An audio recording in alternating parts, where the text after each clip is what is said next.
نحمده ونصلي ونسلم على رسوله الكريم اما بعد فاعوذ بالله من الشيطان الرجيم بسم الله الرحمن الرحيم قال الله تعالى في كلامه المجيد البرهان الرشيد والفرقان الحميد قل بفضل الله وبرحمته فبذلك فليفرحوا هو خير مما يجمعون صدق الله مولانا العظيم وصدق رسوله النبي الكريم ونحن على ذلك من الشاهدين والشاكرين والحمد لله رب العالمين ان الله وملائكته يصلون على النبي يا ايها الذين امنوا صلوا عليه وسلموا تسليما الصلاة والسلام عليك يا سيدي يا رسول الله وعلى آلك وصحابك يا سيدي يا رحمت اللہ. تمام حضرات بلند آواز میں پڑھیں الصلاۃ والسلام علیک یا سیدی یا رسول اللہ وعلى آلك وصحابك يا سيدي يا رحمت للعالمین وعلى آلك وصحابك يا جد الحسن والحسین. معزز و محترم سامعین، ارباب اہل سنت، ادب خردگان نگاہ محبت، سبحان اللہ. ماہ ربیع الاول شریف اپنی تمام برکات و فیوزات اور فضائل سمیت جلوہ گر ہے.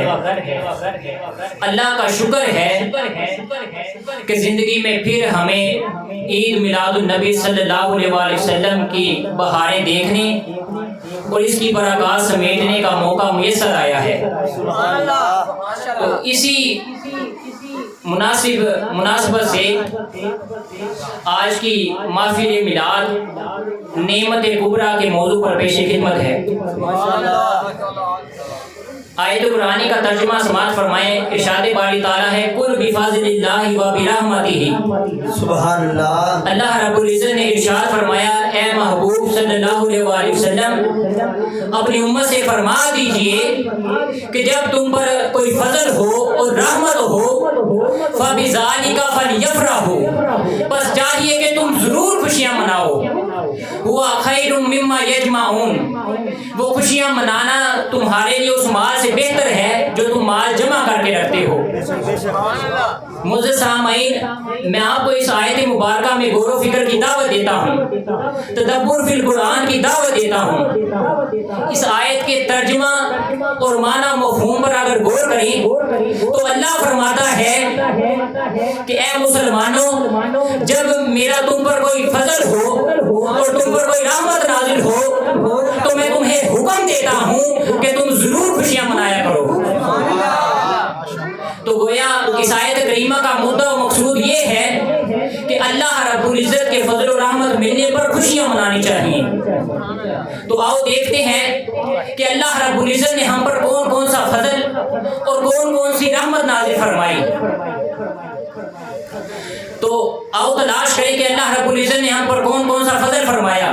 تو سنیے، اللہ رب العزت کا ہم پر بڑا فضل و احسان ہے، کیونکہ اس نے ہمیں انسان بھی بنایا اور مسلمان بھی، اہل سنت بھی بنایا اور اہل نسبت بھی، جسم بھی دیا اور جان بھی، قرآن بھی دیا اور ایمان بھی، بصارت بھی دی اور سماعت بھی، قوت دامسا بھی دی اور ذائقہ بھی، قوت شامہ بھی دی اور ناطقہ بھی، عقل بھی دیا اور شعور بھی، ذوق بھی دیا اور حضور بھی. کیا کیا نہیں دیا، یہ سب اللہ کے فضل ہے. اس نے ہم پر اتنی نعمتیں اور فضل عطا فرمائے ہیں کہ حد و شمار سے باہر ہیں. ارشاد فرمایا وَإِن تَعُدُّوا نِعْمَتَ اللَّهِ لَا تُحْصُوهَا، لیکن ہر فضل کا اپنا معیار اور ایک اپنا مقام ہے. لیکن خدا نے اپنا ہم پر سب سے بڑا فضل کیا فرمایا کہ ہمیں اپنا محبوب عطا فرمایا صلی اللہ علیہ وآلہ وسلم. سبحان اللہ. سبحان اللہ. اس پر آیت قرآنی کی دلیل یہ ہے، ارشاد باری تعالیٰ ہے یا ایھا النبی انا ارسلناک شاہدا و مبشرا و نذیرا وداعیا الی اللہ بِإِذْنِهِ وَسِرَاجًا مُنِيرًا۔ سبحان اللہ سبحان اللہ۔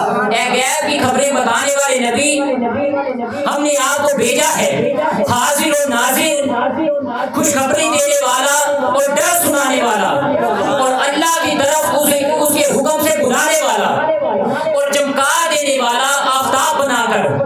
اور دوسری آیت، مومنوں کو خوشخبری سنا دو، مومنوں کو بشارت دے دو کہ ان کے لیے اللہ کا بڑا فضل ہے۔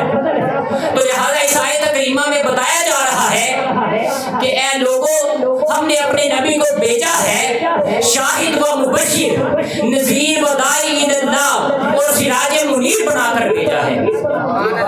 تو اے مومنو، تم پر اللہ تعالیٰ نے رسول کریم کو عطا بھیج کر اللہ تعالیٰ نے تم پر اپنا فضل کبیر فرمایا ہے۔ سبحان اللہ۔ لہذا اس آیت کریمہ سے ثابت ہوتا ہے کہ حضور صلی اللہ علیہ وسلم کی آمد ہم پر اللہ کا سب سے بڑا فضل ہے۔ نعرہ تکبیر، نعرہ رسالت، نعرہ حیدری، جشن عید میلاد النبی، تاجدار ختم نبوت۔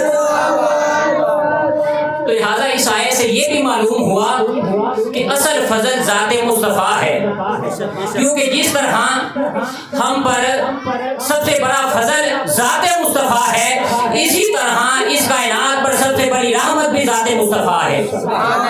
اور اس کے بارے میں قرآن نے یوں اعلان فرمایا، وَمَا أَرْسَلْنَاكَ إِلَّا رَحْمَةً لِلْعَالَمِينَ، اے محبوب ہم نے آپ کو تمام جہانوں کے لیے رحمت بنا کر بھیجا ہے۔ تو لہذا قرآن کی دو آیتوں سے ثابت ہے کہ عالم انسانیت پر سب سے بڑا فضل بھی حضور ہے اور سب سے بڑی رحمت بھی حضور ہے۔ اب خدا کا اعلان سنو، خدا نے فرمایا قُلْ بِفَضْلِ اللَّهِ وَبِرَحْمَتِهِ فَبِذَلِكَ فَلْيَفْرَحُوا۔ آقا کی آمد پر مسلمانوں کو خوشیاں منانے کا حکم اللہ دے رہا ہے کہ خوشیاں منایا کرو، جب تم پر میرا فضل اور رحمت ہو تو خوشیاں منایا کرو۔ تو اب سوال پیدا ہوتا ہے کہ جس دن اللہ رب العزت کا فضل اور رحمت ملے، وہ دن عام ہوتا ہے یا خاص ہوتا ہے؟ اس دن کو یاد رکھنا چاہیے یا بھول جانا چاہیے؟ اس دن کو عام تصور کرنا چاہیے یا پھر اس کو کوئی نام بھی دینا چاہیے؟ تو اس پر آئیے قرآن پاک سے پوچھتے ہیں کہ حضرت عیسیٰ علیہ السلام کی امت آپ کے پاس آئی اور آپ سے نزول مائدہ کی فرمائش کی، تو حضرت عیسیٰ علیہ السلام نے اللہ تعالیٰ کی بارگاہ میں دعا کے لیے ہاتھ اٹھائے۔ وہ دعا قرآن پاک میں موجود ہے، سماعت فرمائیے، ربنا انزل علینا مائدۃ من السماء، ربنا انزل علینا مائدۃ من السماء تکون لنا عیدا لاولنا وآخرنا۔ سبحان اللہ۔ حضرت عیسیٰ علیہ السلام نے اللہ تعالیٰ کی بارگاہ میں یہ دعا فرمائی کہ اے اللہ ہم پر آسمان سے دسترخوان کھانا نازل فرما تاکہ وہ ہمارے لیے اور ہمارے بعد میں آنے والوں کے لیے عید بن جائے۔ کیا بن جائے؟ عید بن جائے۔ تو قرآن پاک میں بیان فرمودہ دعائے عیسوی جو ہے وہ ہمارے لیے حجت بن گئی، کیونکہ علماء اصولیین کا یہ قاعدہ ہے کہ قرآن پاک جب سابقہ شریعتوں کا کوئی قصہ ہم پر بیان فرمائے اور اس کی تردید نہ کرے، اس کو رد نہ کرے، تو وہ ہمارے لیے حجت بن گئی۔ تو جس دن امت عیسوی کو رزق ملے وہ دن عید بن جائے، اور جس دن، اور مجھے بتائیے کہ جس دن امت محمدی کو قاسم رزق ملے تو وہ دن عید کیوں نہ کہلائے؟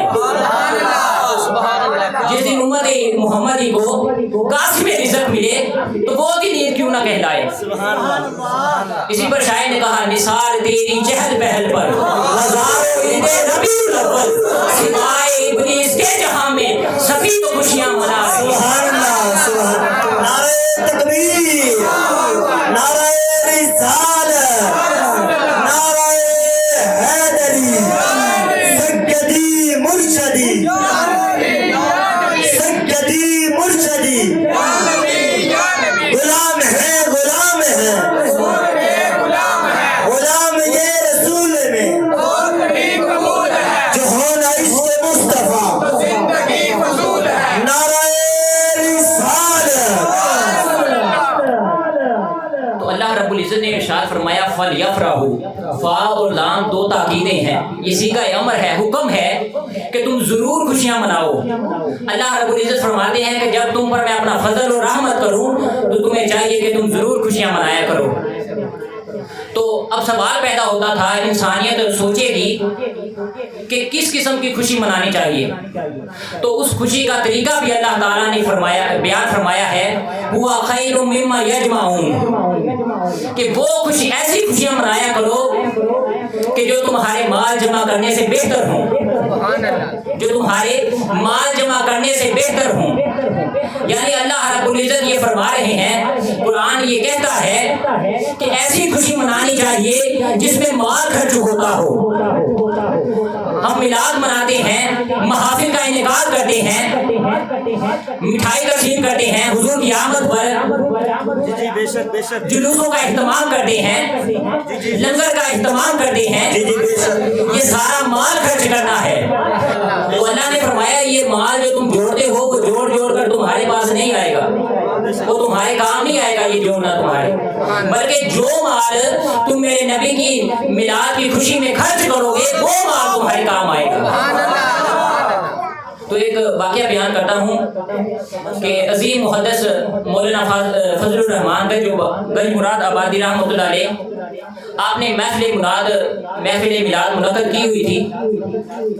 تلاوت و نعت، بیانات و دعا کے بعد آپ نے لنگر میں لڈو تقسیم کرنا شروع کیے، تو ایک مولوی کھڑا ہوا، کہنے لگا پیر صاحب یہ فضول خرچی کیوں کر رہے ہیں، کیا فائدہ ہے یہ لڈو تقسیم کرنے کا؟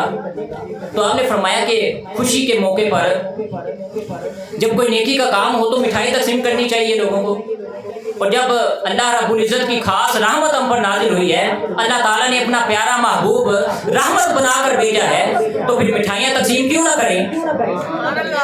تو وہ مولوی کہنے لگا نہیں بدعت حرام، لڈو صحابہ کے دور میں کیا تقسیم ہوئے تھے جو آپ تقسیم کر رہے ہیں؟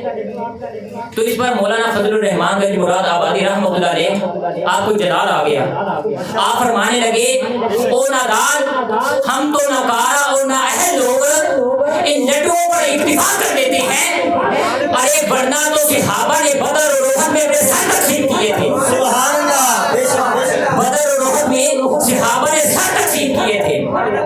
تو یہ بات جب آپ نے اس کے سامنے کی، یہ بات اس کے دل پر اثر کر گئی، فوراً اس نے توبہ کی اور آپ کے قدموں میں گر گیا۔ تو لہذا قرآن پاک میں ارشاد ہوتا ہے کہ جب نبی پاک صلی اللہ علیہ وسلم کی آمد ہو تو خوشی کیا کرو، ایسی خوشی کرو جس پر مال خرچ ہو۔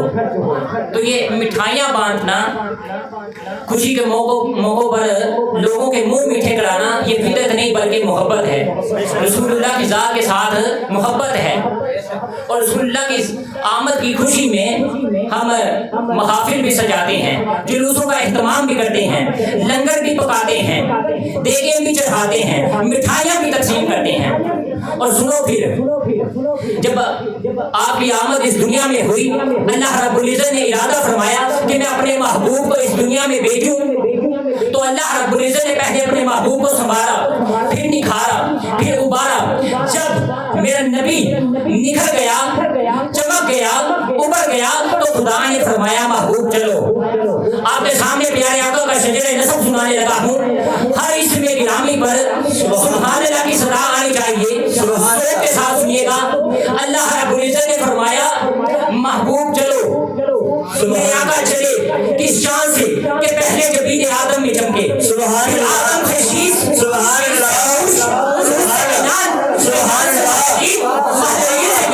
سبحان اللہ، ادریس سے مبشر، مبشر سے نامک، نامک سے نوح، نوح سے سام، سام سے ارفاکشن، ارفاکشن سے ہود، ہود سے شارک، شارک سے فارق، فارق سے اشروق، اشروق سے عروج، عروج سے سرود، سرود سے ناہور، ناہور سے تارک، تارک سے ابراہیم، ابراہیم سے اسماعیل، اسماعیل سے قیدار، قیدار سے حمل،